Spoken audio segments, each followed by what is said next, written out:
Varga Mátyás Nízan az öregemberről.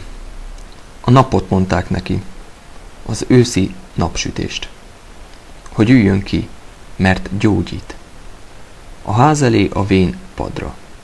Meggyógyulni. Így mondták.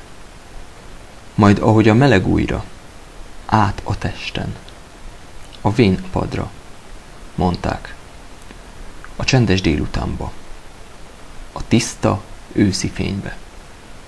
Ahol aztán csukott szemmel. Néha elaludt, de hamar fel is riadt. És zavartan ült csak. Ott a ház előtt a bágyat napsütésben. A padon még. Úgy. Nyugtalanul egyre.